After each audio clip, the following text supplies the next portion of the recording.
Ayub 14 ayat 10 sampai dengan 13 ditambah ayat 15. Demikianlah firman Tuhan ayat 10. Tetapi bila manusia mati dan dikubur, kemanakah rohnya akan pergi? Sebuah pertanyaan.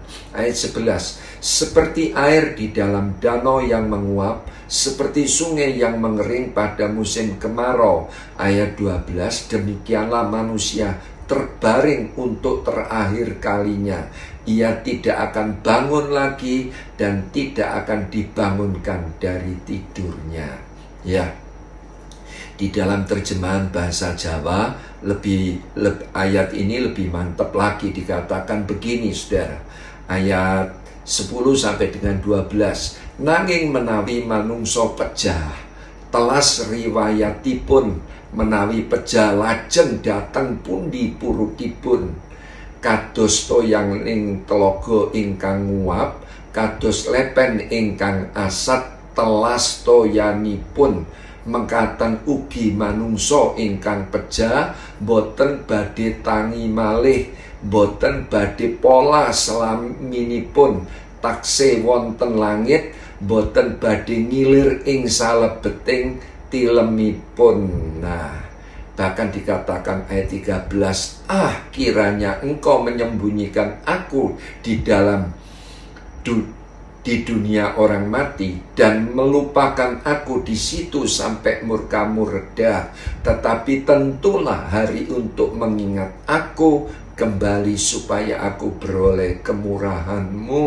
Ayat 15, engkau akan memanggil dan aku akan datang. Engkau akan rindu kepada buatan tanganmu dan akan memberikan ganjaran sesuai dengan perbuatanku. Jadi dari ayat-ayat ini kita belajar tentang kematian menurut Ayub. Jadi kematian menurut Ayub dikatakan ayat 15, engkau akan memanggil aku, engkau akan memanggil dan aku akan datang. Engkau akan rindu kepada buatan tanganmu dan akan memberikan ganjaran sesuai dengan perbuatanku. Jadi kematian menurut Ayub adalah panggilan rindu Tuhan akan ciptaannya.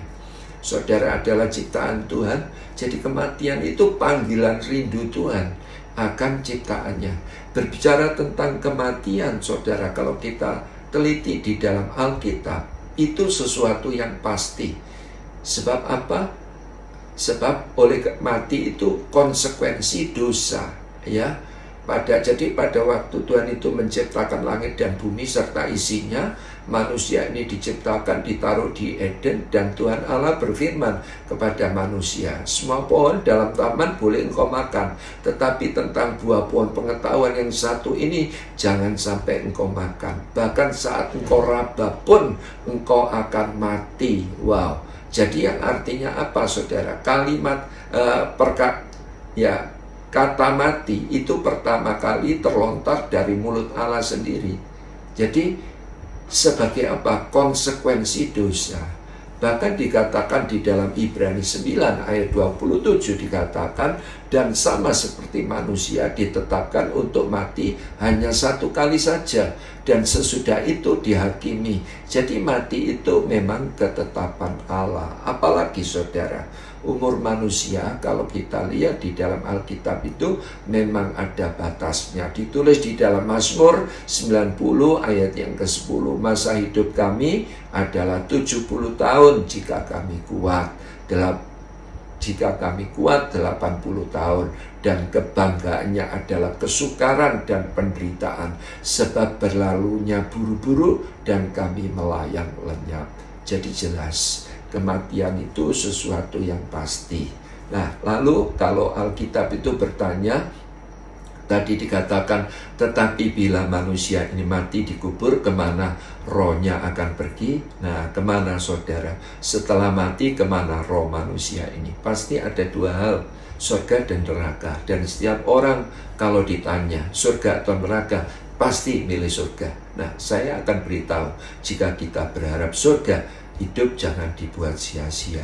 Yang artinya apa? Kita harus terus belajar hidup yang baik dengan Ya, dengan apa? Menghargai, menghormati semua orang. Ini penting, saudara. Sebab Alkitab berkata di dalam Matius 5 ayat 22, setiap orang yang marah terhadap saudaranya harus dihukum.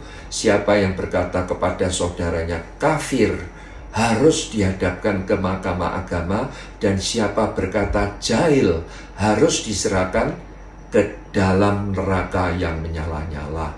Jadi itu sebabnya kita harus belajar hidup yang baik dengan semua orang, hargai, hormati, itu penting. Apalagi jika kita berharap surga, hidup jangan dibuat sia-sia. Kita harus terus belajar apa? Hidup takut akan Tuhan. Sebab Alkitab berkata, dikatakan di dalam Lukas 12 ayat 5, takutlah akan Allah yang mempunyai kuasa untuk melemparkan orang ke dalam neraka.